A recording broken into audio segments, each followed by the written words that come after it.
So now, men, what do I can't get used to a person. It's a must.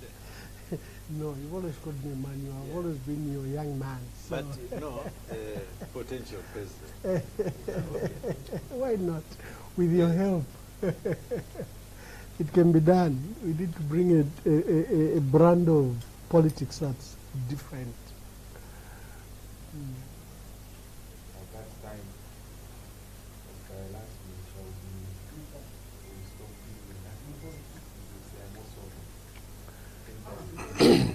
Are you also? This one is in government. This one.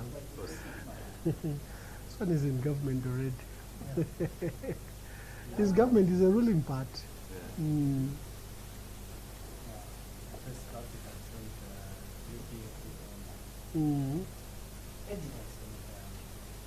We're okay?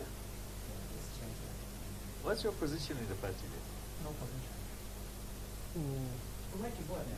No position. No, he raised a huge campaign. Yeah, he raised a huge campaign. He formed a TV platform on social media, and he has such a huge following. Okay. Yeah. Yes. Yeah. So these internet natives, social media natives, he really played the key role to sway them.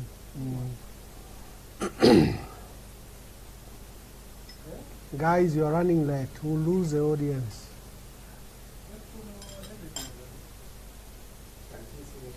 So you can't see the feed, you can't open it. You can't open the feed. No, just leave it there. What did we say? Then you can't open the feed. Why?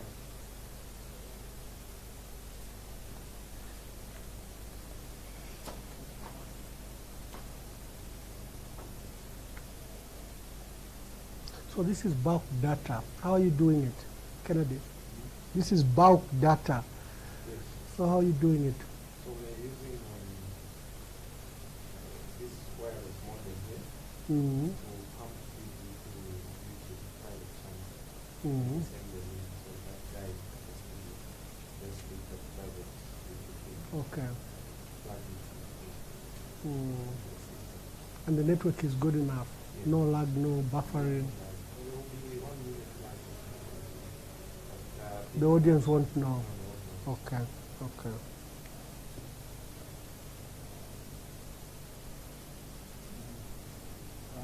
Nothing on KBN. How many KBN stations? Mm, I'm watching mm. it, but I can't see it. Yeah. Yeah. Yeah. That's how much people want to watch this show. Or is this another?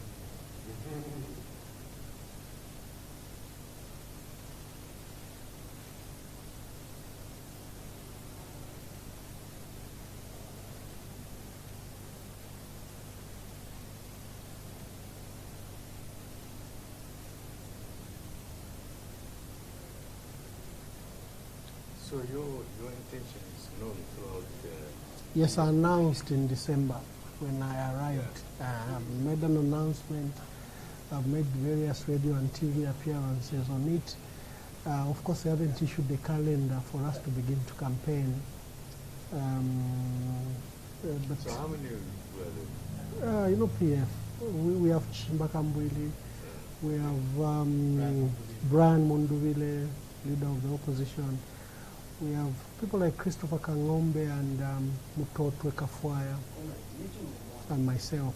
We know the others in the wings, like maybe Chitotela Chilufia, Kampiongo. But for those that have come out, it's about just, especially the three of us, Munduvile, myself, and Kambwele. If you want to see me go totally red, let Kampiongo and one of those people that tried to stand. I think I'll finish you people. You come back, eh? I'll finish you people before you even start. Yeah. Because this needs, this party needs a complete a rebrand program. Yeah. You've got to get rid of all those people.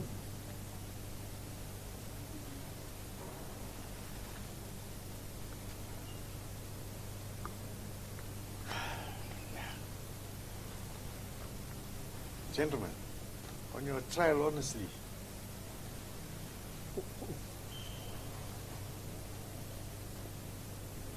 maybe I'll have to charge you people so much an hour, boss, Definitely. for my presence. You will be. Barnabas. So you're talking about asking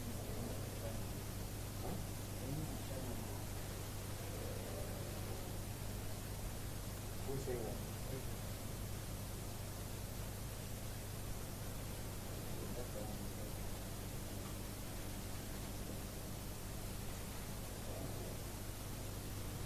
This is not good.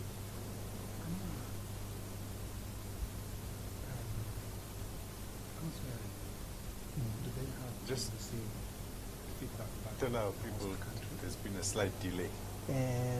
Yes, so you do Just hang on. you do what we call an agreement, Okay. recommendations and requests by the president. So Foreign Affairs sends that to the country that will host you, and they have to respond formally and accept you. Before you are sworn in, Yeah, you're only sworn in after the agreement. after the agreement has been, because there are embarrassment where you are sworn in, like we did to Mtangelwa as ambassador to Angola, and then Angola rejects him. You know, so it's advisable that when the agreement comes, that's when the swearing. So in fact, you know, when I criticize the president that it's taken long to do the swearing in and all that, regarding Netwadiko, that's why when you're appointing ambassadors, you appoint them early. If we favor Diko, when I'm handing over to the head of state in the host country, now pia kuna ile that you know your brother is also asking if we can expedite this process, even begin to follow up. But maybe Nyandevo is calling name. Yeah.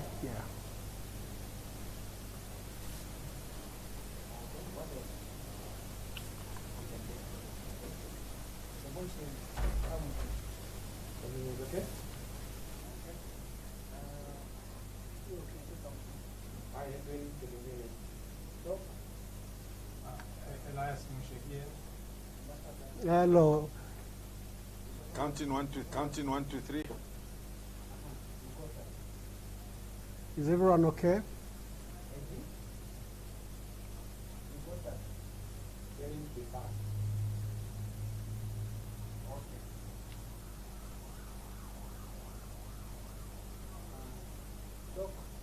Oh, is it on? 1, 2, 3. Testing 1, 2. Testing 1, 2, 3. Is the mic on? Off. Oh, it's on. Okay. Testing 1, 2, 3. Okay. Thank you. Testing 1, 2, 3. And for me? Okay.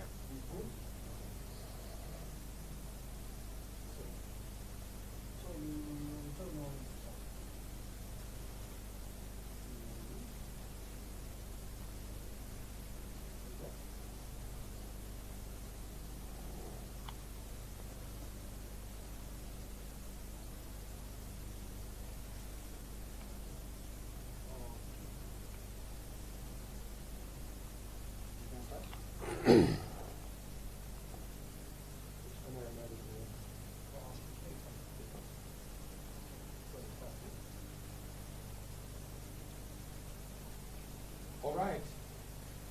Good evening, dear viewers, and welcome to this special edition of State of the Nation.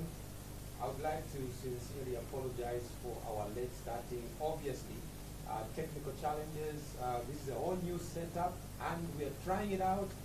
And if you like it, then we are happy, and definitely we are coming back in another, setup of this nature with a lot more guests, new views, divergent views, and a lot more insights, just the way you want it. My name is your regular host for this show, Pastor Kennedy Mambwe, and we are discussing the Zambia we want. Now, let me take this opportunity to introduce my panelists. On my far right is someone who is no stranger to you. The man that has cut his teeth doing political activism. I am talking about Mr. Dante Saunders. Sir, welcome to State of the Nation. Thank you very much for inviting me to your program, and may I say a very good evening to all your listeners and your viewers. Thank you so much. And next to Mr. Saunders is another figure that needs no introduction, but for the sake of those who may be watching for the first time, he is the former ambassador to Ethiopia and permanent representative to the African Union, who is aspiring to lead the patriotic front. That is Ambassador Emmanuel Mwamba. Welcome to the program. Thank you, Kennedy, and good evening to our viewers. All right, and next to me is a man who wears many hats as a pastor, lawyer, political activist, and in this particular instance, he's sitting next to me as a political activist. I'm talking about Dr. Elias Mwensha of the Bakwetu fame. Welcome to State of the Nation. Thank you very much, Pastor Mamboy. I really look forward to this discussion tonight, and good evening to us. Great. Wherever you may be watching us from, live on Topstar Channel 102, the provinces of Zambia, and of course on DSTV Channel 279. And of course, you can join the conversation online by liking KBN TV, share, and join the comments. We would like to hear from you. So, the Zambia we want, let's start with something that is very recent, Kabwata. Gentlemen, Kabwata by-election after 5 months of the New Dawn administration ascending to power, we saw something that was rather peaceful, no hacking, no militias, and everyone was campaigning peacefully. It would appear that that is the kind of Zambia we want. Dr. Musha. Yes, indeed. I did participate in the Kabwata by-election as a person campaigning for the UPND candidate, and it was amazing to see the kind of peace that prevailed. Everybody was free to campaign. The president, the head of state, did spend quite a good amount of time in there.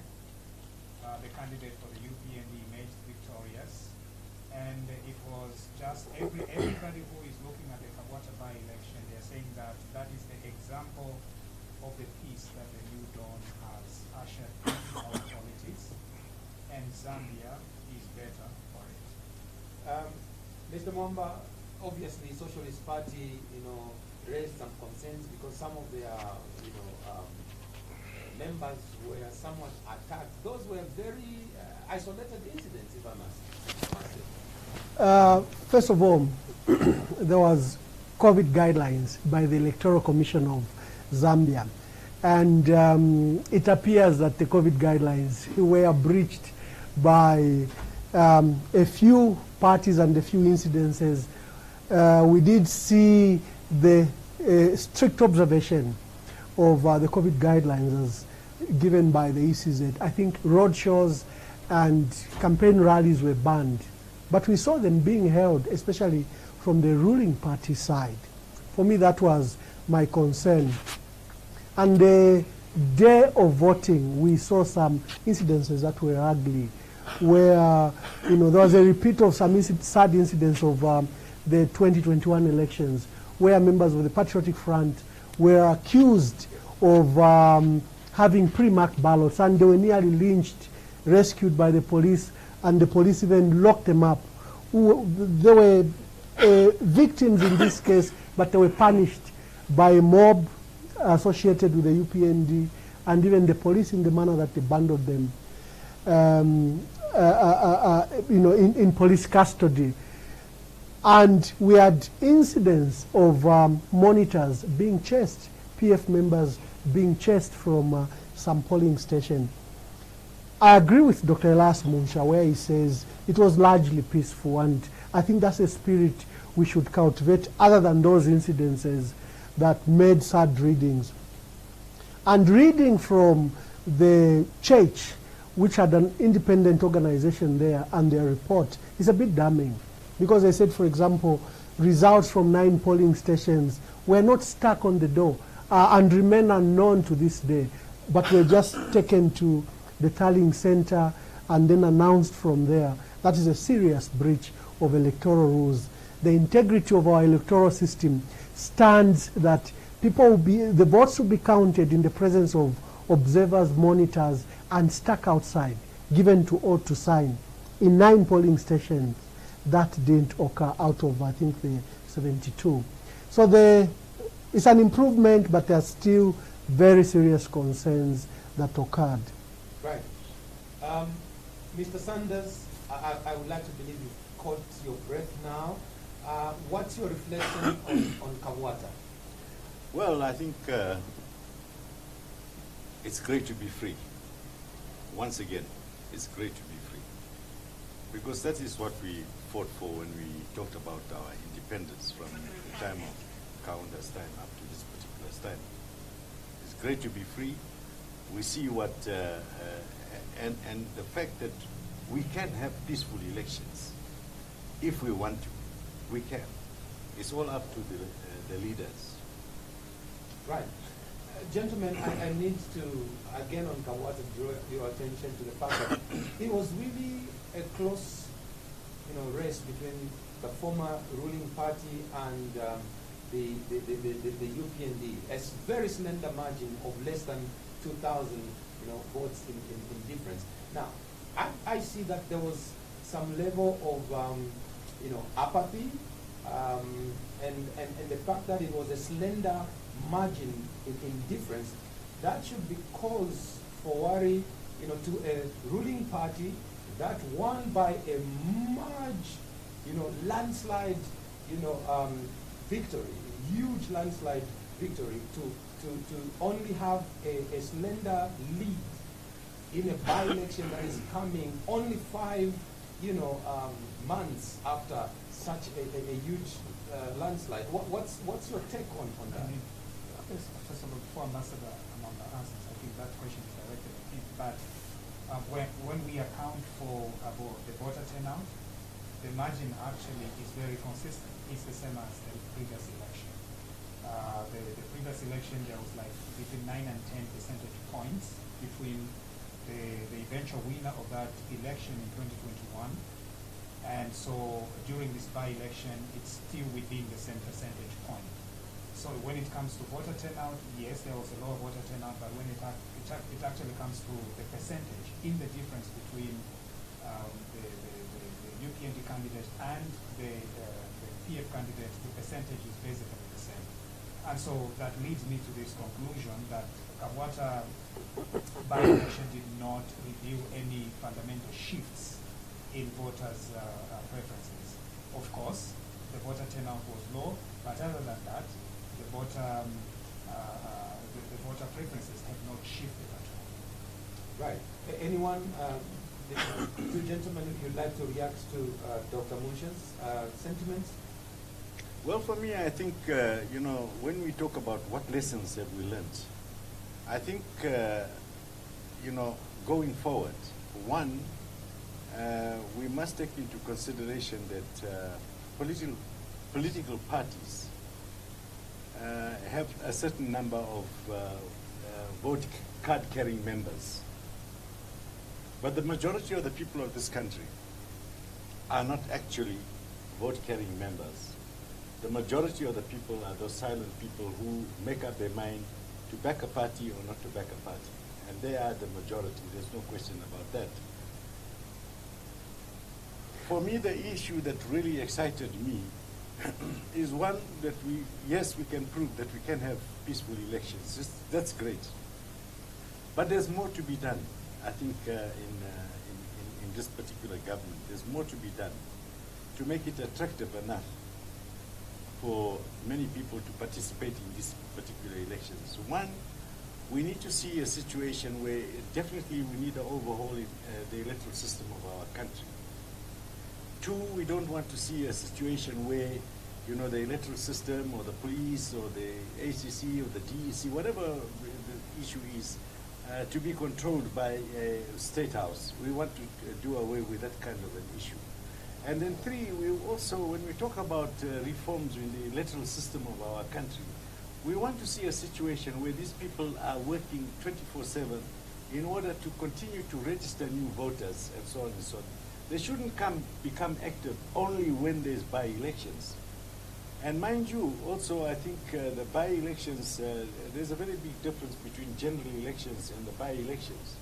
At by-elections, you're only basically encouraging your party members to participate in that particular elections. You're not doing enough to attract the outsiders to also participate. And most outsiders think to themselves, well, you know, really, this is a fight between the political parties. And I think for those political parties also that participated in elections, it gives them an opportunity as well. Because when we see a political party go down, you know, as genuine Zambian people, we feel very hurt about it, because the more stronger the opposition is, the better it is for the ruling party and for the people of this country.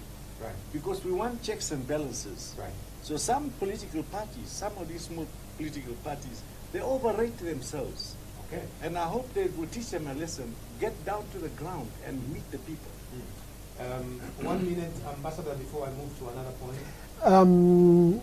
For me, the Kabata by-election really was going to PF until the head of state literally got it out of the jaws, you know, of a potential loss. It's the first time that I saw a head of state visit a by-election more than 2-3 times. Usually the head of state would come at the last minute, maybe the last day of the election. President Hakainde Hichilema was in that constituency more than 7 times. There are times he even utilized both Saturday and Sunday to campaign. So I think he understood, he must have had reports that this election might likely go against a party. And that's why on social media they credit the win to the president in the manner that he literally rescued that win. The Patriotic Front had a good candidate. The candidate faced numerous challenges, including threats of arrest from DEC and the police, and he issued statements to that effect. But despite all that intimidation, the candidate scored very well, and despite the things that occurred at the last day of the elections, for us it demonstrated that the party is strong. The party is not dead as people wish to hope that it is dead. I think if I may come in just on this particular issue. Okay, please, under a minute. Right.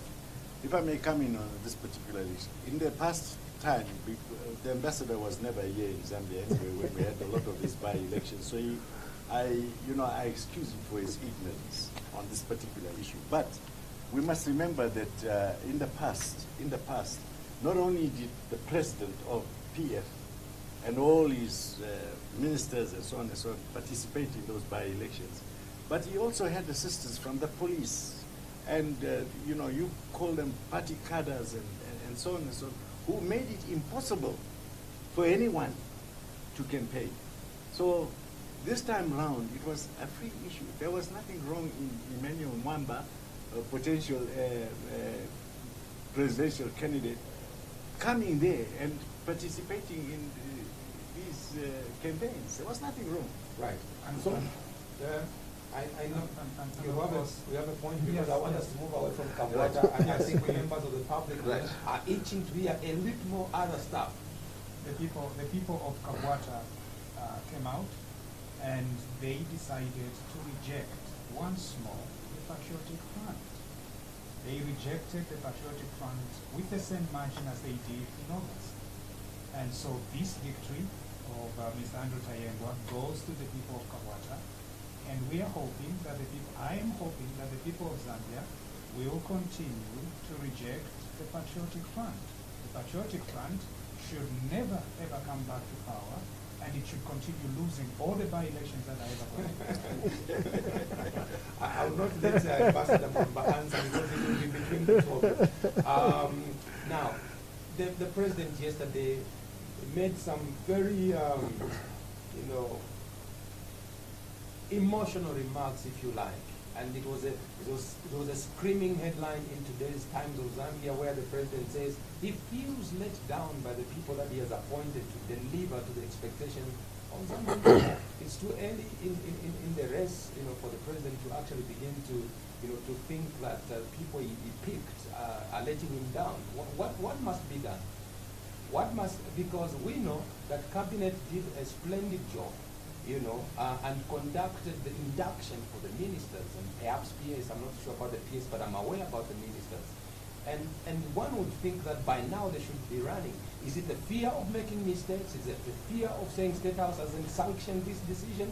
Where are we losing it for the president to feel that he's being let down?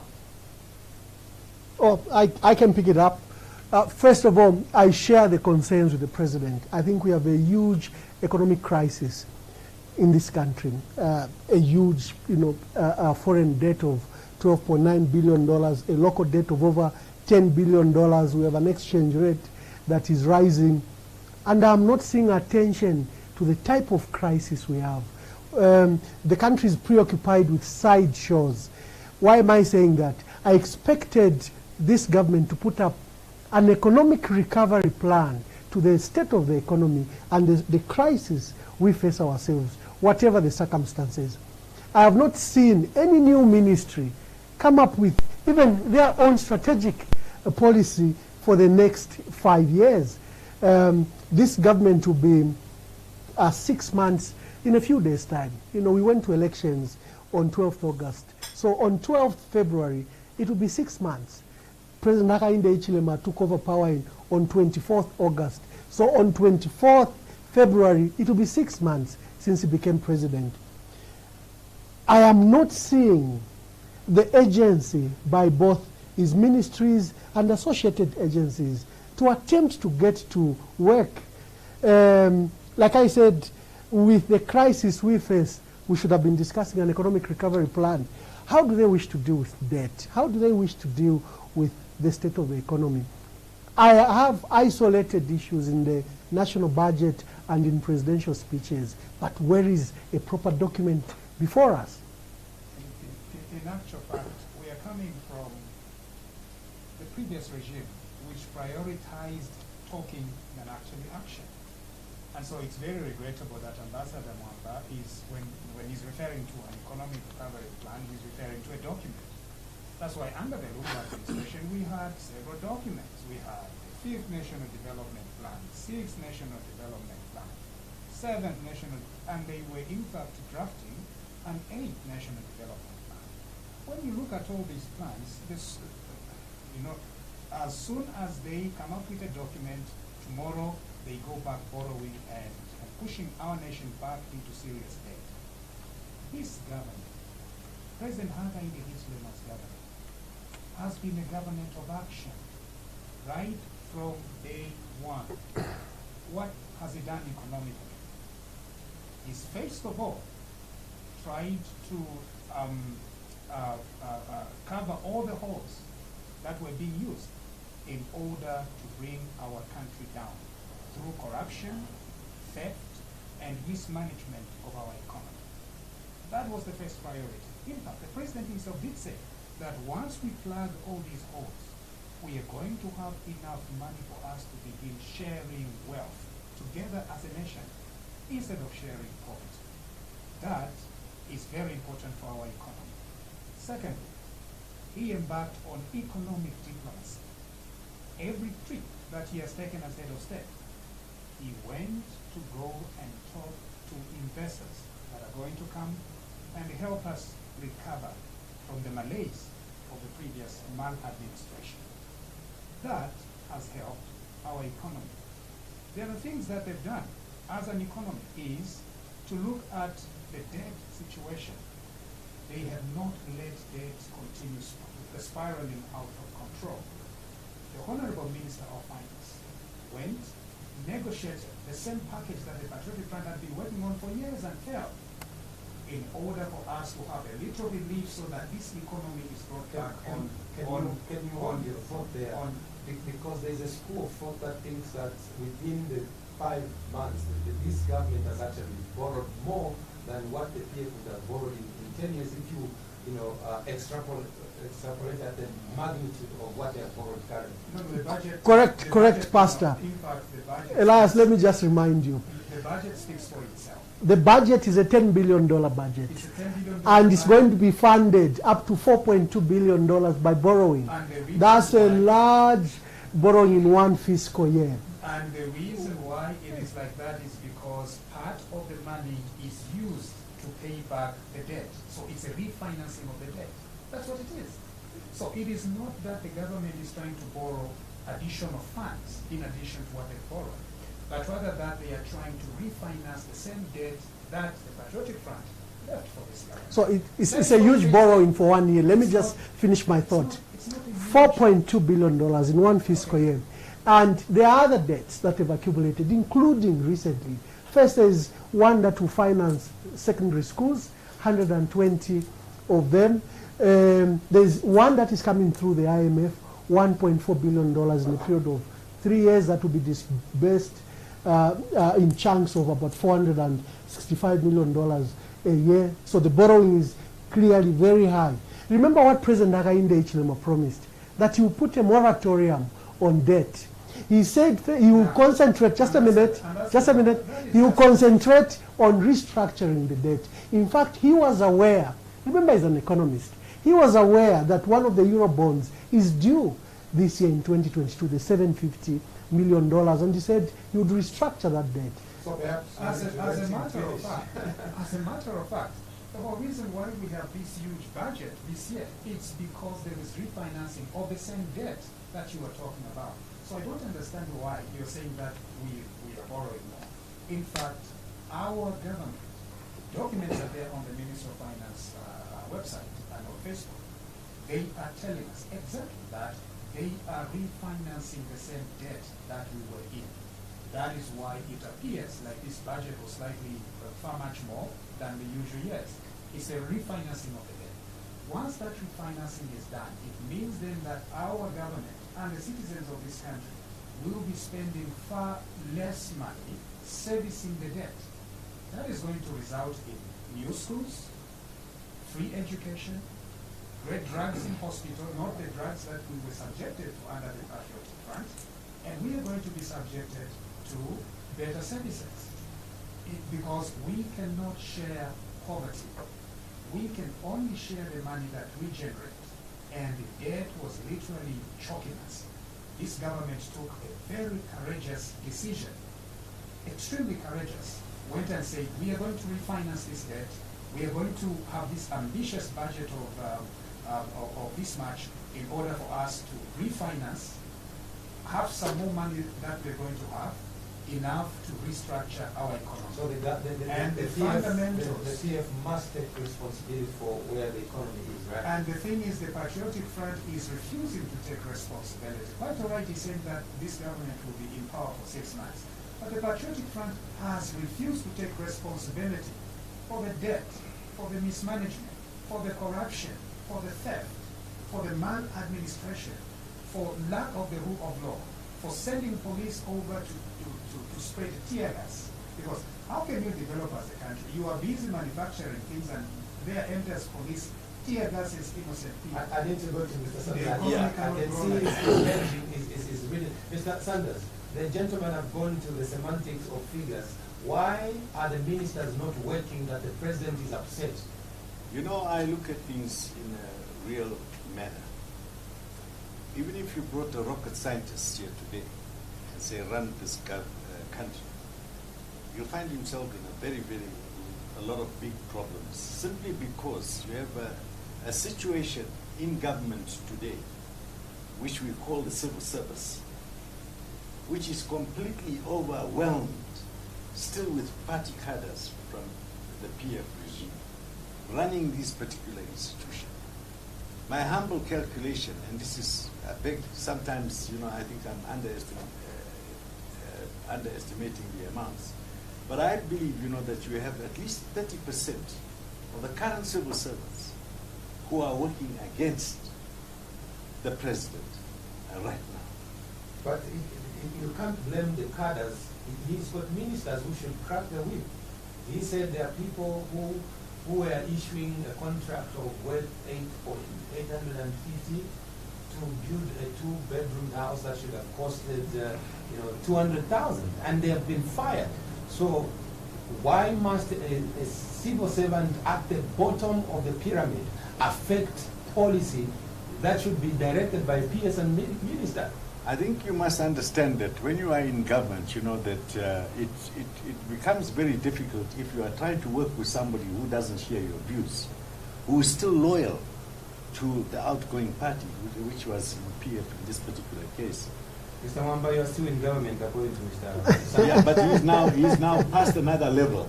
You know, we'll deal. I don't want to attack him now and spoil his chances of becoming president. Thank you, You know, I Dr. don't want to spoil his chances. But let me tell you that the real crux of the matter is you have a situation where you have civil servants today who are misleading a lot of people within the powers of corridors, or the corridors of powers, so to say. And I know that the president is at pains to try to get everybody on the same page. But it's very, very, very difficult. In reality, in theory, you can write beautiful books about it. But in reality, if you have a situation where the person you entrust is letting you down, what do? So it's a long process that HH has got to deal with. So perhaps he must start firing people. Absolutely, that's what he talked about. So we are all waiting, so that we can see an end to all of these party cadres removed from these influential positions that they have at the moment. We need them to be out. Mr. Mwamba, I can see you want to respond. Yes, let me just answer Dr. Munsha on the issues of maladministration by the Patriotic Front. We went to an election. The Patriotic Front were punished. I don't see any bigger punishment than losing power and losing an election.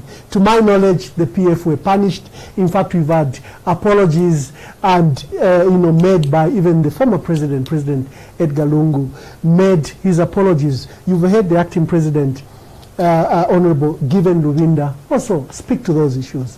In my view, Zambians decided. They rejected things that were wrong and chose that there is a path we should take. I'd like to differ with the veteran politician and, a man I admire so much, Saunders, on the issue of civil servants. The trouble with this government is they flushed out everyone. They flushed out experience. They fired everyone that will probably know how to direct policy. The president himself, is from the private sector. He's never served in government. Government is a huge forest, bureaucracy in itself. In fact, if you see in America, Harvard University has a school on, just on government. Even in Singapore, Tony Blair has created an institute just on how to deliver policy, because this age-old question of how do you deliver your aspirations? How do you ensure that what you aspire, the resources you've allocated, get to do things on the bottom? It's a never-ending issue. And what I see, even the frustration by the president, is just lack of experience. He has a lot of people from the private sector. He's flushed out people that are experienced that could have helped him. And hence the bottlenecks he's facing. What he needs to do is to understand government and listen to those, even the few that have remained, of how things are done. I saw Dr. Munsha dismissing the power of documents. They're very powerful. If you have, I saw the midterm expenditure framework by Secretary to Treasury being rolled out, how government is going to spend money for this country the next 3 years. My questions were very simple. Where has he derived this from? Is it from the manifesto of the UPND? Is it, where has he gotten it from? Because he has planned to spend money in the next 3 years. There'll be a buy-in by donors in that document. They'll pick sectors they can finance. And if such a document is not inclusive, the president will be surprised that he wants to do a road, but there is money for dams. He would want to do the social sector, but there is money for an airport. So the disjointed. I want to differ here with my Okay, please go incoming. ahead. So let me just finish my thought, Honorable Dante Saunders. It's very clear, if the president wishes to be as systematic, as methodical, as he pronounces, he needs to be that. There is a way in which policy is delivered to give you outcomes. CDF has just been announced and their guidelines. And when I was looking at it, I'm supposed to do an in-depth analysis. I said the CDF is an act of parliament. It has guidelines on how you disburse that money. So is the guidelines, the fresh guidelines, which is imposing ward development committees to make those fundamentals decisions, does it align with the act? Is it outside the law? I'm yet to look at it. Right. But that's how you deliver policy. So let's get Mr. Sanders before we come to Dr. Mucha. Yeah, with Ambassador Mwamba here, I want to say that, you see, you cannot compare our civil servants today as those in Europe or UK. A civil servant in those particular countries, they are highly qualified to do a particular job. So in short, a minister, a dull person like me, can be a minister of finance if I have good permanent secretaries around me. And this is the problem that we are having in Zambia. Instead of having good permanent secretaries and good civil servants who are qualified for their jobs, we are bringing in party cadres. And that is the biggest problem that we're having in this country. So you cannot compare civil servants. But the UPND had an opportunity to correct that wrong. And the president was very categorical that he will not have cadres serving government. But we have seen cadres being appointed. No, I don't think we've seen cadres being appointed now. But we are trying, I think the president is trying his level best to get rid of these party cadres. And you can't just overthrow them overnight. It's not a one-time a job that you can do overnight. This will have to take some time to get rid of these people. Because the system was rotten when we took over from these people. The system was dead, rotten, completely, to the core. Where do you start from? I like the fact that you're saying when we took over. So, Dr. Mush, the issue, the fundamental issue is that if the people of Zambia did indeed punish the Patriotic Front, what we expect is not just an apology through the mouth. We want to see the Patriotic Front not only apologize, but the Patriotic Front also must become a little bit more constructive in the way they are either making suggestions about policy and everything. And bring back your money. But that is, there has been no constructive dialogue at all. The Patriotic Front has come out in the open, supported by its former leader. We are even confused whether the former leader of the Patriotic Front is still leader now or whatever. But there has been no constructive criticism at all. There has been no constructive contribution to the future of this country. Right. And so it is not enough. To lose an election is not enough. We want to see that the Patriotic Front becomes a reasonable opposition that tries to bring this country together and provide much needed checks and balances, as we are calling it. Pastor, a quick one, just to answer. We are not going to relent in that way. The second aspect is, he mentioned about the documents. I did not say that documents are not important. What I said was that previously we had so many documents, and immediately a document is released, and tomorrow the Patriotic Front government is going to use the opportunity of that document to steal from the people of Zambia, to get corrupt, to grant themselves contracts, to grant their cadres contracts, and to do all sorts of things. That is what we used to see. Under the new law, within 6 months, we have seen tangible action in the economy, action in delivering 25.7 million kwacha to the constituencies. That is action. Action in hiring new teachers, 30,000, 11,000 new workers. That is the action that the people of Zambia need. Right. So let's move on. Gentlemen, I know we have a lot to talk about. Can I answer just briefly, Pastor? You know, there is this general characterization that the PF was a criminal enterprise. And he has said the entire system was rotten. That's not true.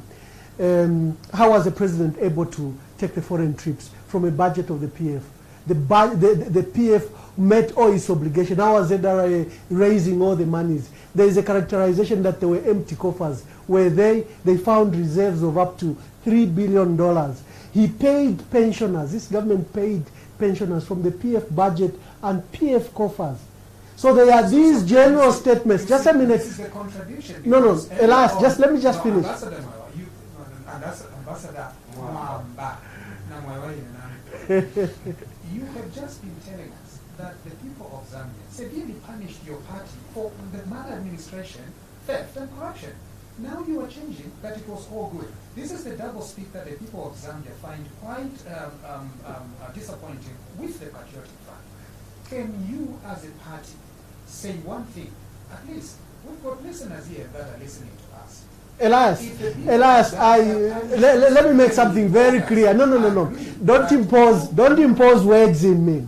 Let me be very clear. Let me be very clear. Okay, so what is it that you did? What caused the people of Zambia to kick the Patriotic Front out? Not in your characterization. So but my point is, for example, Zambians rejected political violence. Zambians rejected cadreism. And the state of the economy was extremely bad. And the reason the economy was bad, there are factors. And theft. Zambians rejected theft. Of course, corruption and theft. Let me not be diverted. Talking about theft, it was not theft. It was what we call plunder. Okay. Gentlemen, I need to take control of the discussion. Right, sure. We need to move on. The PF was severely punished for all their misdeeds. And they're regretting, someone would say they're licking their wounds, right? Now, if that is the state of affairs, the UPND administration gave a lot of hope to the youth, to the women, to everybody who voted by assuring them they will have jobs, opportunities, and whatnot. Yesterday, the media was awash with a statement attributed to the Secretary General of the party, Mr. Batuke Imenda, who said, we signed no contract. There was a huge fallout. State House had to quickly rebuttal that and say, no, there is actually a social contract with the Zambian people. The inconsistencies from the structures within the UPND, one says this, the other says this, will that not undo the confidence that people have in the party? The people of Zambia have tremendous confidence in the United Party for National Development. In fact, all the by-elections that have been held, except maybe for one or two in Eastern Province, they have shown that the people of Zambia's party of choice remains the United Party for National Development and its president, President Hakainde Hichilema, and other leaders. That is not in dispute. As a matter of fact, the reason why the Patriotic Front keeps kicking and throwing tantrums is because they have seen that the people of Zambia have moved on to a new party, to the new dawn. And our country is better for it. Now, when it comes to that statement yesterday, we all heard the audio. We all heard the question. The question was very specific. We have, in fact, a named youth was mentioned. There is this youth A. He's talking about jobs and everything else. And then the Secretary General of the UPND answered and said, as a matter of fact, none of the UPND supporters, there was no contract that was signed that after we win, Okarefi, you'll be lecturer, you'll be security, or you take over bus stations. That was a correct interpretation of what he had said. Now, the headline itself, Ambassador Mwamba does understand very well that just the headline can twist the context of the words that are being said. And it would be a huge concern for me if Ambassador Mwamba takes advantage of a slight contradiction of the headline and hammer an innocent person. Because he himself has been a victim of mischaracterization of his own words. And so what we need to see as a people is that, first of all, the media, and this is the beef that we had with the news leaders, is that as a media organization, respected media organization, wonderful work that Joseph Mwenda and his group of great journalists are doing, is that nuances matter, and nuances can throw this nation into chaos. But should be playing the closure? UPND, I'm not sure about who threatened the closure, but what I'm saying is that the UPND Secretary General was answering a very specific question, whether there was a contract with some supporters of the UPND for jobs. There wasn't anything like that. On the other hand, the president, in opposition at that time, did sign a social contract with the people of Zambia to promise them that he is going to deliver on his promises. And he has meticulously started to deliver on those promises. And that's why today, as we stand today, 11,200 new health workers are going to be employed. 30,000 new teachers are going to be employed. The youth are being asked to start cooperatives so that in their constituencies, I must say, in Milenge, there's going to be cooperatives that are going to participate in the CDF. That is huge. That means a lot. And the people of Zambia I think let me come in. And Chair, I'm outnumbered here. I would like to have some more time. Yes, on that particular issue that our ambassador is talking about there, I actually signed on behalf of the people of this country that particular statement that he's talking about, where a signed contract was written. You know, you remember it? Yes. Yeah, I actually was the witness to that particular issue. So for me, you know, look, the president is on the right path. I'm not saying that whatever was said in the press was wrong, whatever the case is, but it's also, you know, life is a teaching issue. As you move on, you learn by your mistakes. And I think that what is good on this particular issue is that we need to be careful of how you place your words when you are talking to the press. The fact that today the press can at least blow up a story as compared to the past, that's in itself tells me there's a very big difference. Because in the past when PF was there, if anybody made a mistake, that radio station was closed. Of course, that is. So for me, let me just draw your attention to former Attorney General Musa Mwenya wrote something on his page today, that the defensive manner of supporters of President Hakainde Hichilema is extremely worrying.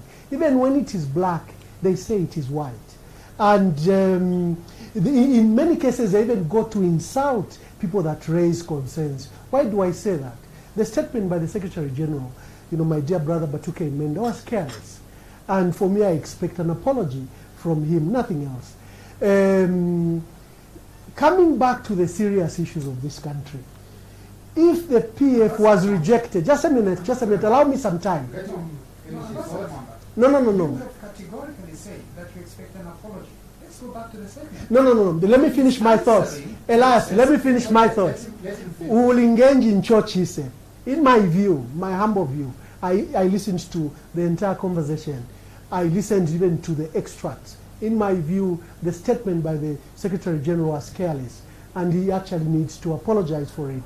We have seen members of the UPND and his supporters, even when things are wrong, they just attack. They are not holy. They are human beings like us. But let me come back to the serious issues of this country. If the UPND begin to repeat what Zambians rejected, we need to remind them. If the PF was punished for corruption, why are you allowing corruption in this government? There's been a famous $50 million contract for fertilizer that was signed and disbursed in very suspicious circumstances. I have not seen law enforcement agencies call anyone to come and verify this serious allegation of $50 million. Just early this week, on Saturday, we were met with these videos from Luapula in Chembe, where at Mwombe village, there is the UPND, Deputy National Youth Chairperson, is leading a horde of cadres, and he claims their ministers that are corrupt, that are allowing an investor who has just an exploration license, is mining, And he was frustrated that government was not taking action, and he took it upon himself. Those are serious matters where cabinet ministers are accused of corruption. And we saw the whistleblower being arrested. But he never mentioned even it's an allegation. It has to be tested. So my point is, like for example on the PF, just a minute as I wind up. On PF we are said they were corrupt. There are some officials who use the word plunder. Has anyone been convicted? No. But we've seen law enforcement agencies call those people that they think that the evidence is verifiable. So what happened in Mwombe for you is corrupt, but what happened under the Patriotic Front, you're saying is they're innocent or stuff like that? No, corruption is corruption. A wrong is a wrong, whether done by the UPNG or done by the PF. You have not, you see, you have not categorically agreed with us here, your national television, that the Patriotic Front plundered this country. We will see when the evidence is tested. Do you agree? No, we'll see when the evidence is tested. Similarly, At Mwombe it is. my point is, when there are allegations, I In expect. other words, you are picking and choosing what you're going to assign. No, if I were president, I'll make a decision. Right? So, I will not repeat and defend the corruption as we saw in the past. I'll take action. so your problem there is the fact that you are picking and choosing. I don't know who the interviewer is here, but if you want me to answer to you, I can. All right. My issue, Kennedy, is that the wrongs of the past cannot be repeated. They don't become righteous because they are being done by the UPND or President Hakainde Hichilema. A wrong remains a wrong under the PF, under the UPND. Let me hear what Dr. Musha has to say. Dr. Musha. The problem is that there is this idea from the Patriotic Front and its supporters where they want to begin creating crisis where there is none. And that is where a major problem is. Let me ask you a question, Dr. Musha. In the case that Ambassador Mwamba is citing, this is a senior member of the ruling party who is pointing in his camp to say we have our ministers. It's not a PF member accusing. What do you have to say about that? As a matter of fact, what has happened today is that you yourself right here, you were asking our ambassador to say, no name was mentioned, no minister was implicated. We cannot be commenting on some of the allegations that are created without, at the very least, mentioning who those implicated are. The people of Mwombe in Wakula province, in Shembe district, very close to where our ancestral home is in Lulembe. They went to see the Honorable Minister today. And the delegation of my fellow villagers to the minister was to tell the minister that what we want to see is that the wealth of Luapula remains with the local people in Chende. We are not going to agree to have some people imported from Mansa, imported from the Copper Belt, imported from Lusaka, to come and fund confusion in Chende. That is the delegation that I believe we need to pay attention to. And I stand with the people of Mwombe who went to see the Honorable Minister to say we want government to continue ensuring that the people of Mwombe, the people of Wakula, the people of Chembe itself, Right. Are looking at how their activities. We were supposed to be Corruption. We were supposed to Corruption in the UPND as a justification. Corruption in the PF must be accepted. I need to address the audience. We were supposed to be winding up right now, but because we started late, I'll take the liberty as moderator to allocate a few more minutes because the gentlemen haven't exhausted whatever they needed to. So I take the liberty. I'd like to believe you're in agreement with me. Dr. Munsha, the issue, since we're talking about mining, the issue of Lower Zambezi has been on the lips of every Zambian. And there are so many tweets that have been pulled out from the past where the president said, I will not condone environmental degradation, and this mining will not continue under our watch as UPND. He is in power, he has the instrument of power, he can stop that. But there is a statement from the Minister of Environment who said, we will respect the ruling of the court and this has to go ahead. What has changed? Is that not a shift in position? The president of our republic, President Hagai Levichler, has made it very clear to all of us that he's going to protect the environment in this country, number one. Secondly, he has made it very clear that exploitation of our resources are going to be done in a manner that protects the environment. This means all the projects that are going, mining projects in our country, are going to go through a very vigorous process. Environmental impact assessments are going to be done, and once that is done, mining is going to continue in an environmentally safe manner. That is what I've heard to be the guidance from the minister, and I believe that that is in the best interest of our country. Isn't it a departure from what the president held before? I cannot comment on what is a departure from what. But what I can comment on is what the president has said. A priority to protect the environment and a priority to exploit our natural resources in an environmentally friendly manner.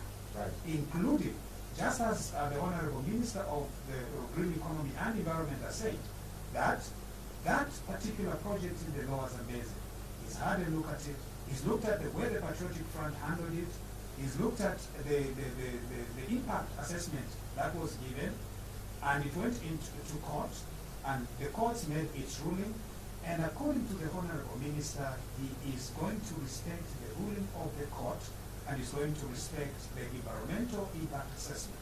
In addition to that, he has said that he was going to hold that mine to a very high standard in order to exploit our natural resources in a way that protects the environment. Your thoughts is Both that and. on this? It's not either or, both and. All right.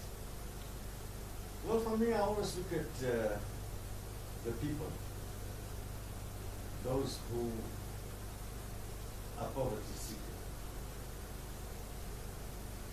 And going by the promises that politicians have made to us in the past, I'm talking about going back to the colonial days and blah, blah, blah, is always that, that the poor always suffer the consequences of decisions which are made by the upper class people, the so-called people that we elect into offices.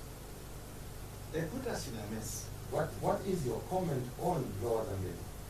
For me, I think, if the environment, if according to the mines, if they are right with what they are saying, it's not going to send any pollution or anything of the sort within that area, I think we should go ahead with the project. That's what I believe. Your party, Ambassador Mwamba, has a hand in this issue. What is your position as a party? And perhaps as an You know why this matter has stalled for the last...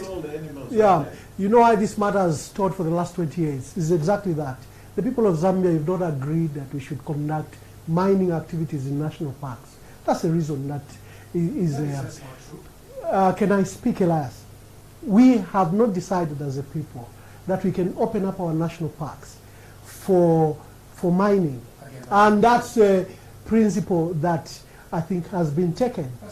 In the case of Lower Zambezi, in my view, that's a very unique, pristine wilderness area, one of the unique environmental area in the world.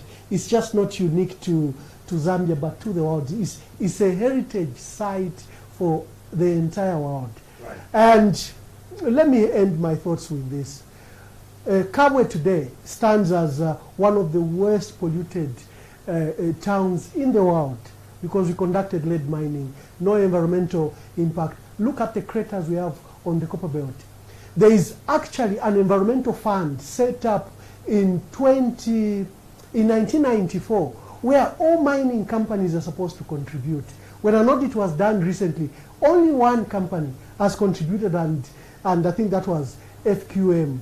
The disaster that mining has been, the way our resources that were exploited, that didn't even benefit this country, but benefited billionaires in Canada, in Australia, in France. Let me just finish that thought. Our history teaches us that our people have benefited least from mining. In fact, it has benefited the foreign and mine owners.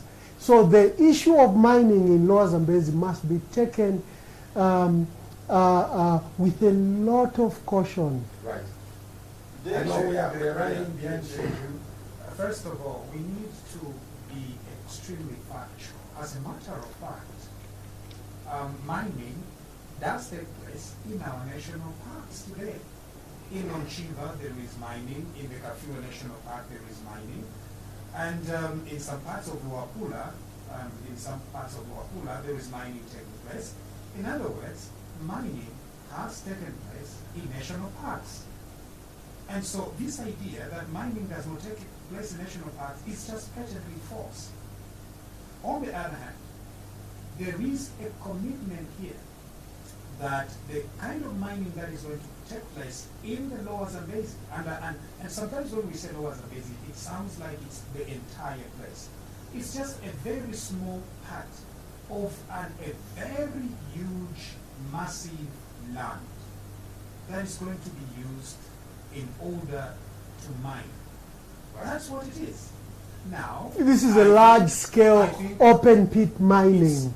Large-scale open pit mining. That's what the license says. In fact, no matter what you say, so large scale to you sounds like it's the entire Lower Zambezi that is going to be used for mining.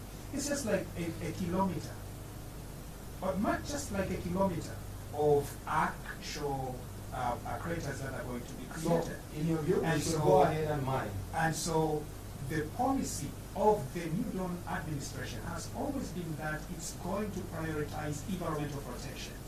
Environmental protection, and any mining is going to comply with Must we go ahead and mine in Lower Zambezi, Mr. Musha? Looking at the fact that the mining that is going to take place in that particular area has been approved by the local people, by the chiefs of the area. It's going to help our economy, it's going to create jobs, and it's going to be done in a manner that protects our wildlife, our insects, our birds, and our water. That mining should go on. Kennedy, my last word. Okay. It's a fallacy. It's like BP telling you that they'll protect the environment. It's always mocked at when an oil company claims that they'll protect the environment, because their entire existence is predicated on destroying the environment. So it's double-speak to assume that mining, I don't know why will is defending PF like this. The bottom line is this whole issue, this whole mess started with PF. No. In fact, it started with PF. Elas has asked that we are factually correct. The exploration first was granted in 2003. There was President Mwanawasa in government, okay? And the actual find was found in that government. In fact, President Hakainde Hichilema was invested in Mwembeshi resources. He divested from it at a cost of about $14 million in 2005. The PF is far nowhere near that process. The PF comes in 2011.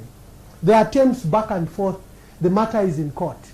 But you saw that even as early as 2021, the PF had rejected it. Right. But just before elections, we had... We had... Actually, people have heard your arguments. Gentlemen, we are running behind schedule. I've got two questions to ask before we wind up. Dr. Musha, I watched you on Sunday interview. You profusely and vehemently defended the Public Order Act, that it's an excellent piece of legislation. It's been subjected to abuse by politicians. As we begin to hear talk about constitutional amendments being championed by our Minister of Justice, what are the sticky points in the Constitution then should we be focusing on if Public Order Act is far removed from anything that we should be worried about? It's very sad that each time that we have to discuss progressive things, we've got to go back a little bit. What used to happen in this our country for the past 7 years had nothing to do with the law. It had everything to do with abuse of the law. when State capture.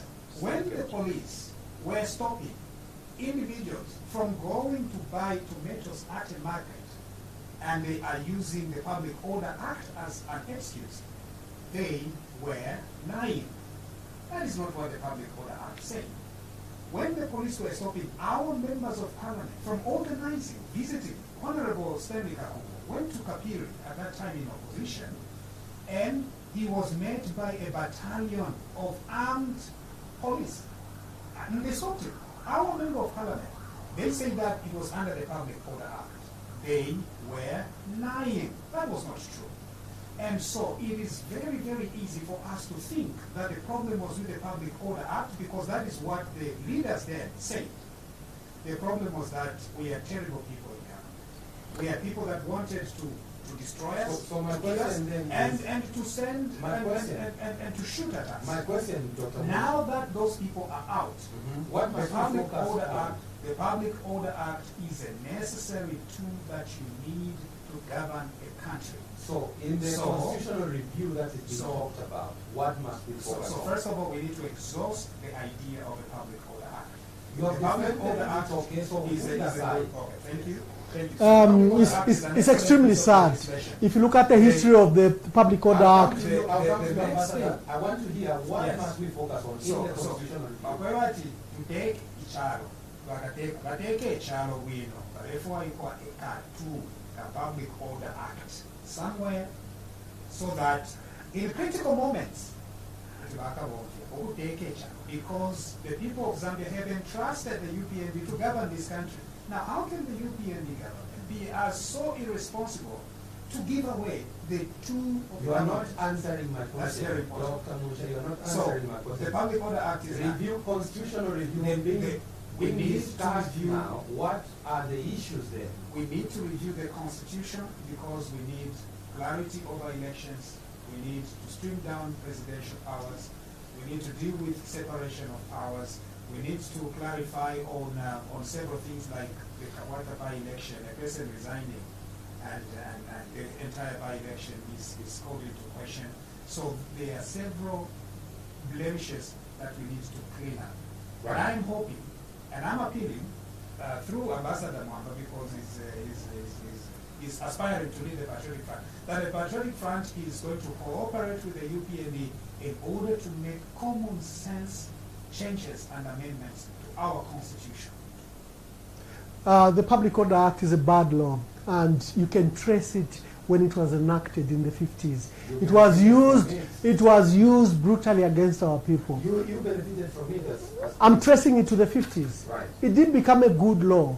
President Kaunda adopted it because he knew it to be a tool to oppress others, and subsequent governments have used it. And here we are, being subjected to rhetoric that the Public Order Act is actually a good law. I'm actually very shocked. In fact, all across people, including Dante, they've called for reform of that law, that it should be civil in nature, you shouldn't stop processes, demonstrations, you can coordinate them. In fact, there was even a Supreme Court judgment, the Christine Mulundika case, which repealed totally that case, that it was not in conformity with the democracy that we had aspired to. This is a well-established fact that the Public Order Act is a bad law. What must we be reviewing? Mr. Haimbe is proposing a So, constitutional review. so the tragedy, even about the constitutional review, Elas, just a minute.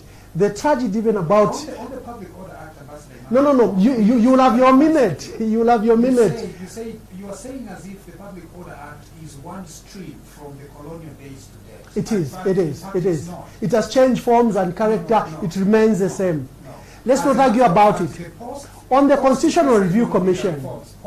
Let's not have a lecture. May I finish? I must come in on this particular. Can I finish? You've asked on the Constitutional Review Commission. All right. Dante, may I answer on the Constitutional Review Yeah, Commission? but you are talking about When a constitutional process is led by government, it's bound to fail.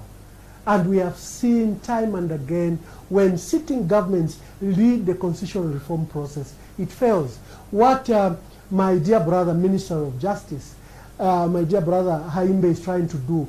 He is setting a trap for failure for constitutional review process. It should be done by the people. It should allow the process to be led by the people. Because as soon as government takes a prominent role, people says, what do you wish to sneak in? We've seen again and again a constitutional reform process fail. What's your view on the Public Order Act? We said it before when these people were in MMD, and I say it again one more time, when they are now in PF. One, when we're looking at the Public Order Act, we want it to start from State House. That all the powers should be invested in the institutions that is looking after the security of this nation. In other words, the police, the army, ACC, DEC, all of those kind of institutions, they should not be taking instructions from State House. If we ask the police to manage the security of this nation, they can do a very good job. In other words, you are not agreeable that Dr. Mucha is saying it's a good job. You are not agreeable. The Public Order Act. The Public Order Act, as far as I'm concerned, if it is going to be administered by the President's office to give people instructions who to pick up, who not to pick up, as we have seen in the past, it's not a good way. It's not a good law. All right. Because we are investing too much powers in the President and taking it away from these institutions that are supposed to be protecting the nation. Lastly, to the viewers. We need to clarify something. Okay, let me allow him before we come to the last point. First of all, Ambassador Honorable Haimbe has not done anything about the Constitution. As a matter of fact, what he has said is that Cabinet is going to come up with a roadmap that is going to be agreeable to all stakeholders. The idea that government should not be a stakeholder in the constitutional reform process is wrong. They shouldn't lead. They shouldn't lead the process. Even during the Britain project, that was my concern. Because Cabinet was giving this impression that they are not invested in the process, when in fact we needed to take leads. And there was need for political accountability about the constitutional reform process. And I think this is what we are looking forward to receiving from Honorable Haimbe, and it's unfair for Ambassador Mwanga to say that Honorable Haimbe has somehow started the process. He did. He made a public announcement. He said he was receiving submissions. On what legal basis was it? Unsolicited letters that individuals in our community were writing to say, this is what we think. It wasn't the process that was started. We hope that in the next sessions of State of the Nation panel discussion, we hope to have some of the ministers, including Honorable Haimbe, to come and defend himself. My last question, as we wind up, I will address it to you, Ambassador Mwanga. You've been in government before, perhaps you are familiar with the protocols there. There is a lot of hullabaloo about how many special duty permanent secretaries we must have at cabinet office. There is all this talk and debate, and people in the corridors of power are saying the president is within his right. He's appointed people based on established structures. He has not acted outside of that. So what is the talk about? How many special duties, permanent secretary? What's your experience? So when you don't understand the crisis, you keep on throwing money and creating new offices at a problem. This this government is expected to be very lean. It's supposed to be very small, smaller than any of the other governments we have. For me, it's just lack of understanding of what you are doing. The number of advisors at State House, some even on a private role from the private sector, worries me. It's like they don't understand the problem. Instead of reducing even the number of PSs and save money, now you have a bloated structure of permanent secretaries doing special duties. What is the role of the secretary to cabinet and his deputy?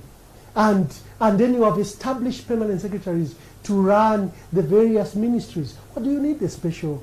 Do they need assistance to resolve issues of policy? There is a habit, every time you have a crisis, you create an office. Every time you have a crisis, you create an ad hoc committee. It's lack of... We have a huge crisis in this country. We have an economic crisis. We have huge unemployment for young people. We have cost of living that is extremely high. Are you saying that will be answered by permanent secretary? Not by duplication in the manner that we've seen it. Like I'm saying, it's just lack of understanding of how government works.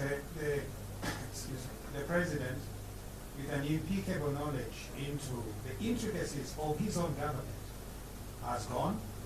He has not created any new permanent secretaries. As a matter of fact, he has gone to an already established provision for 4 special duties permanent secretaries.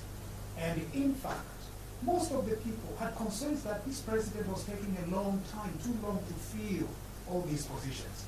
Now that he's filling the positions, some people whose main agenda is to distract, they are now saying that why are you filling the positions?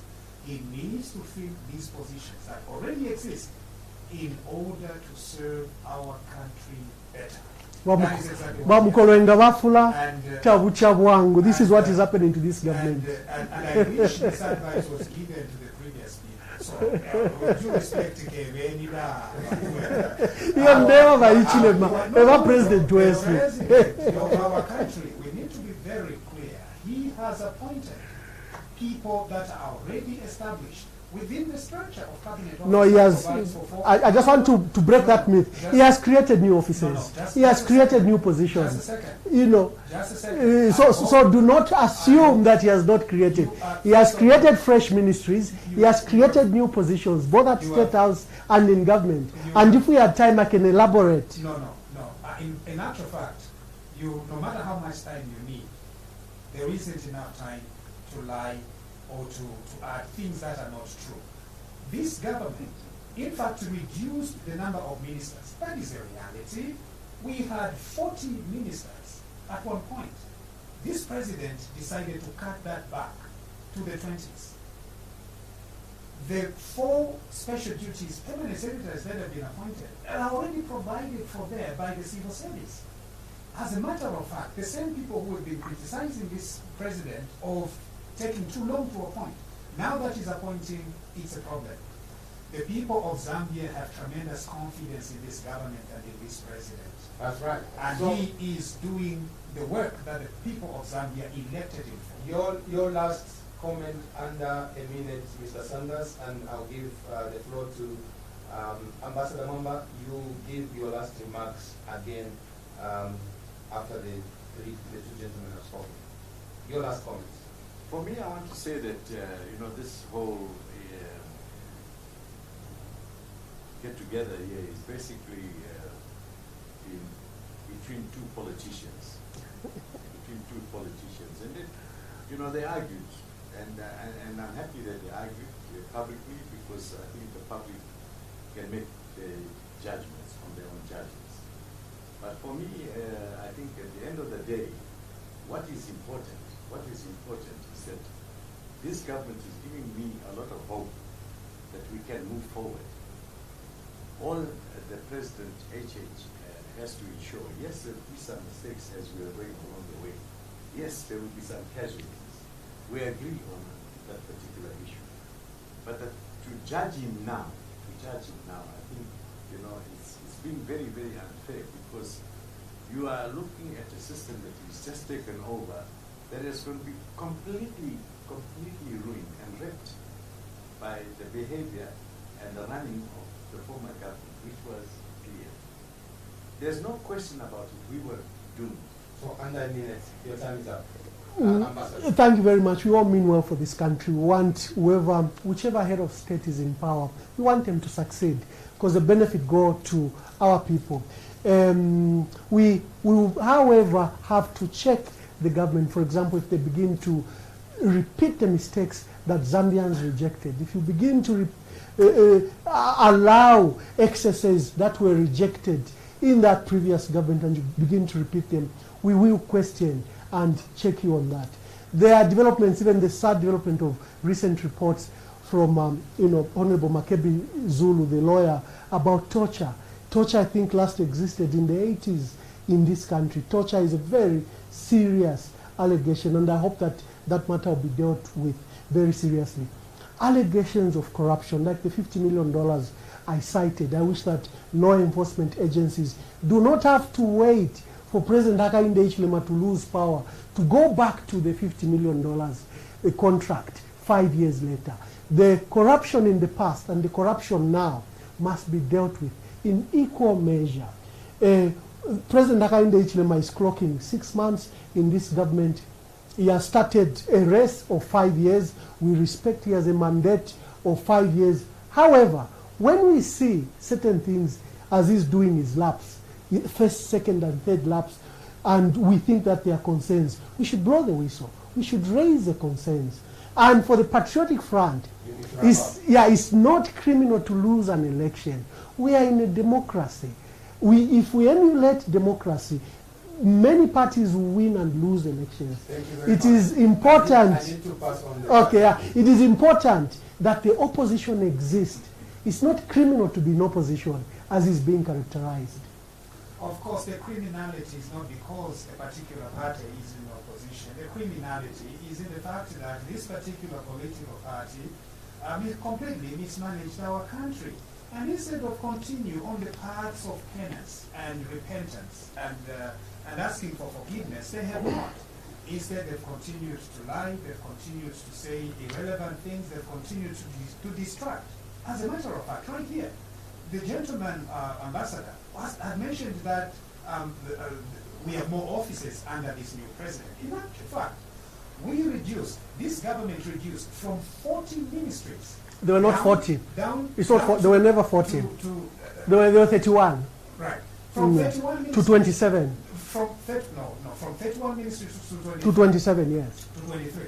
So when you 27. When you look at that number, you are going to see it means then that there will be less ministers to pay, less permanent secretaries to pay, less directors to pay, and all these funds have come back to the people of Zambia through free education, through excitement, through hope, through a desire to say that this is our country. And in fact, the diaspora is even returning back home because they have seen tremendous hope that this new government has promised. Alberta is back home.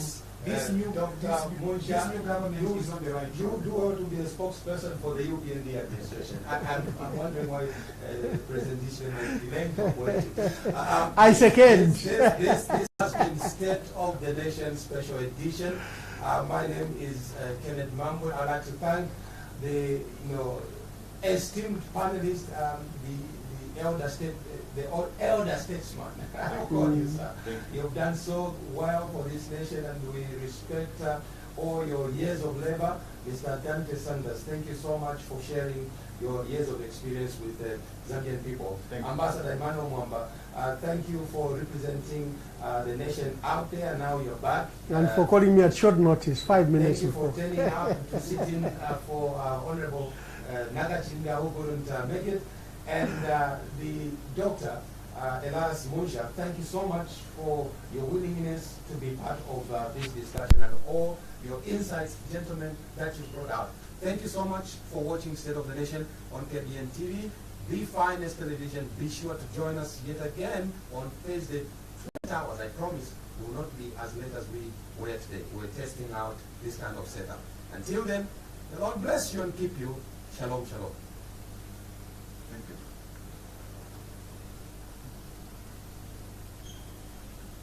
Well, Ambassador, well done. Unless those that are clean. There are a lot of clean people like us in that. But unless the criminals, you've done all the talking.